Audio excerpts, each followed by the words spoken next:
Bismillahirrahmanirrahim. Apalagi kita yang orang-orang lemah, kita ini lemah. Kita ini setiap dapat bencana baru sedikit sudah seakan-akan dunia kiamat.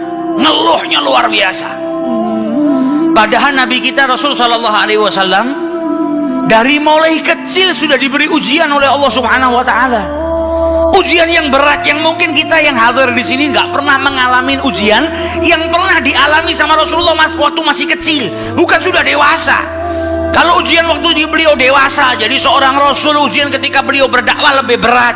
Ujian di masa kecilnya Rasulullah mungkin tak seorang pun kita yang ada di sini ini pernah mengalami ujian berat sebagaimana yang dialami oleh Rasulullah SAW. Kenapa diuji oleh Allah? Dipersiapkan. Allah itu nggak nguji hambanya kecuali menambahkan kekuatan pada hambanya supaya hambanya jadi orang yang lebih berkualitas, jadi orang yang lebih kuat.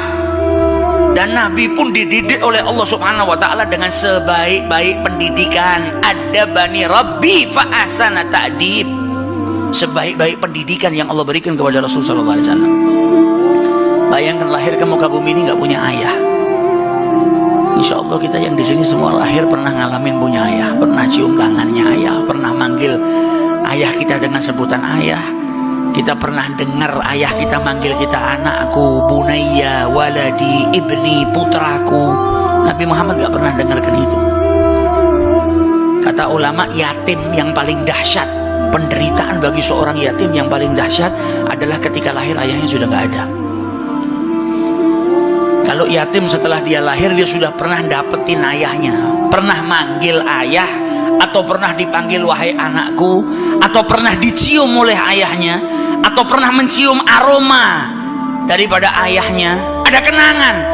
Nabi Muhammad masih di perut ibunya, ayahnya sudah meninggal.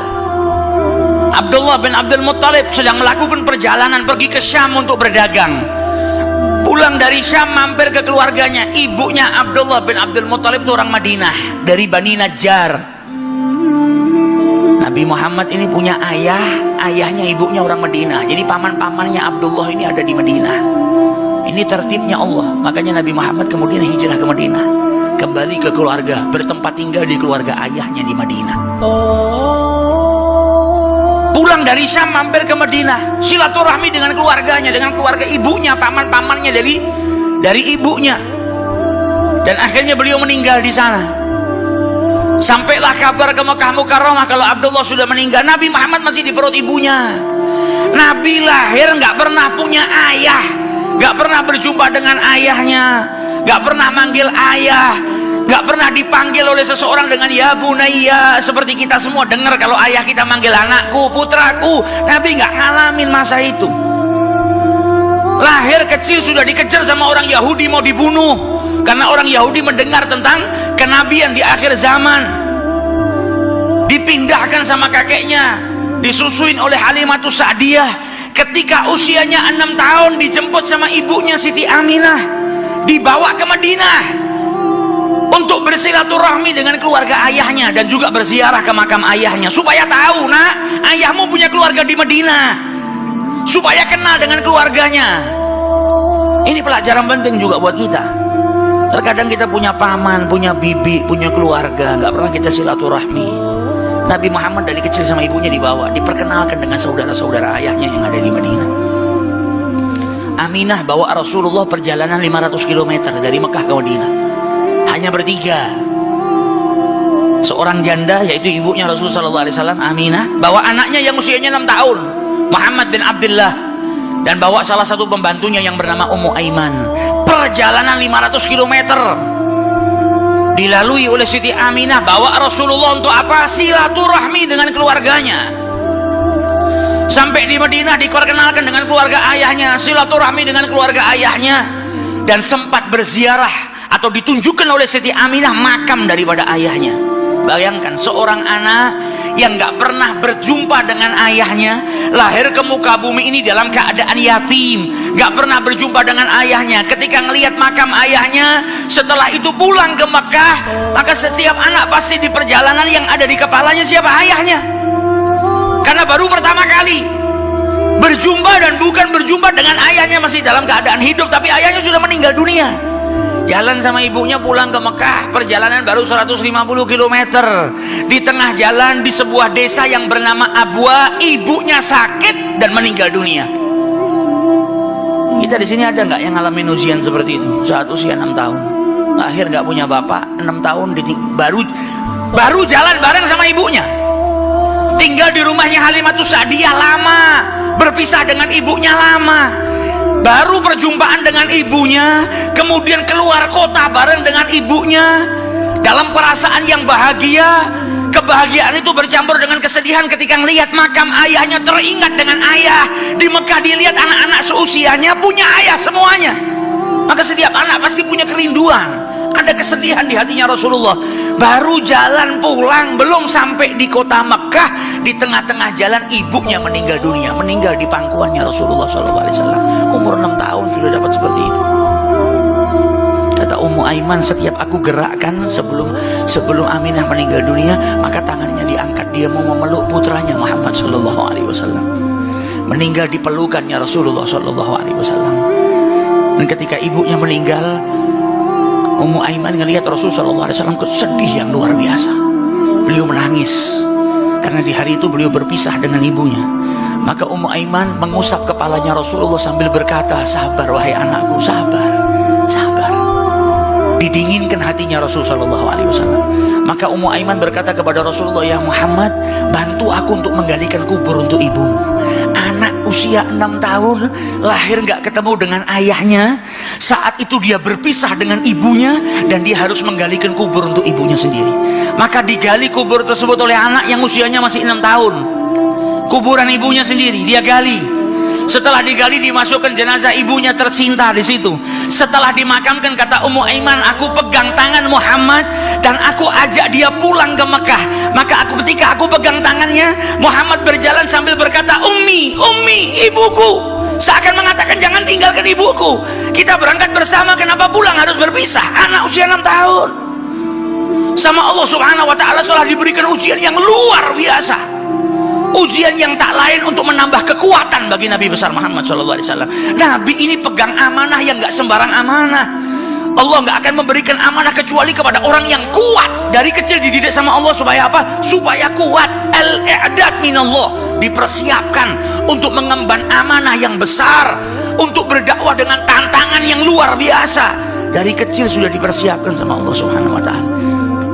Sampai di Mekah yang dituju bukan rumahnya Aminah. Sampai di Mekah yang dituju langsung rumah kakeknya Abdul Muthalib.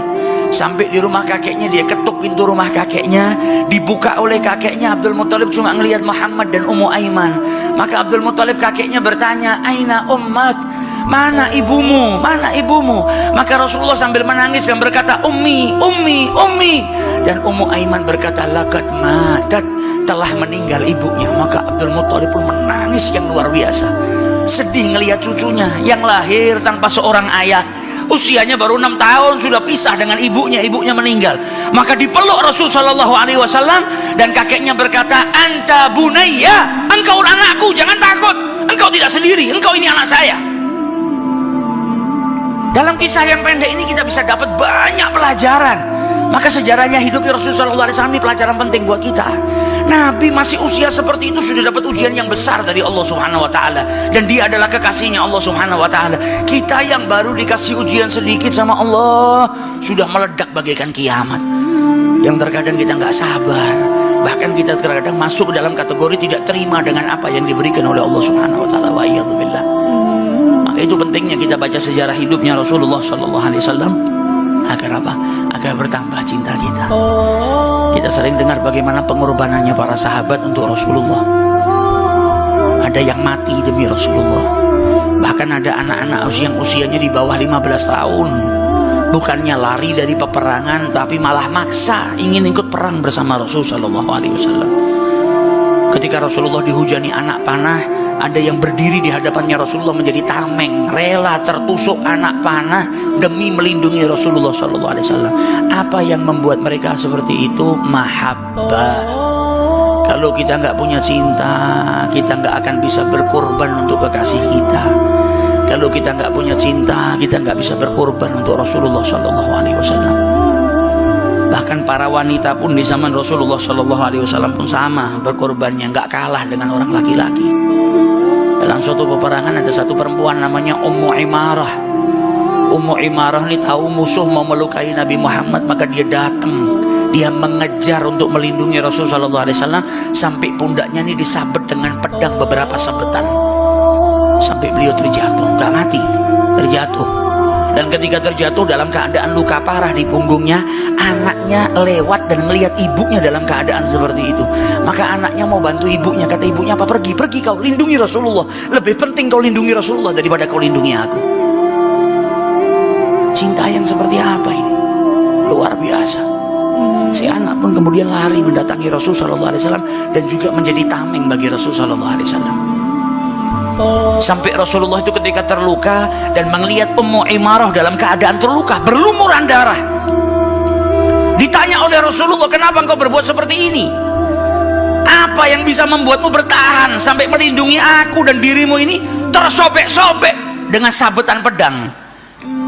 Apa jawaban Ummu Imarah? Utiku ya Rasulullah, aku mampu ya Rasulullah, asalkan perbuatanku ini fidaan anka, untuk melindungi dirimu. Saya rela berkorban nyawa saya, berkorban apapun milik saya demi Rasulullah Shallallahu Alaihi Wasallam. Yang saya harapkan satu ya Rasulullah, murafaqatik fil jannah. Saya hanya ingin kelak dikumpulkan bersamamu di surganya Allah Subhanahu Wa Taala. Nah, kita kepingin punya mahabbah seperti ini. Nah, bulan Rabiul Awal ini kita nggak tahu ini Rabiul Awal yang nanti Rabiul Awal di tahun-tahun berikutnya kita masih ada, atau jangan-jangan Rabiul Awal ini Rabiul Awal terakhir buat kita. Maka jangan sampai kita lewatkan bulan Rabiul Awal ini terkecuali dengan memperbanyak sholawat kepada Rasulullah Shallallahu Alaihi Wasallam dan juga hadir ke majelis-majelis yang di situ diperkenalkan Rasulullah, yang di situ dibacakan sejarah hidupnya Rasulullah, agar bertambah kecintaan kita kepada Nabi besar Muhammad Shallallahu Alaihi Wasallam. Amin ya rabbal alamin. Semoga kita dijadikan orang-orang yang dicintai oleh Rasul Shallallahu Alaihi Wasallam. Kemudian pada bab berikutnya Imam Al-Ghazali menjelaskan kepada kita tentang larangan berbuat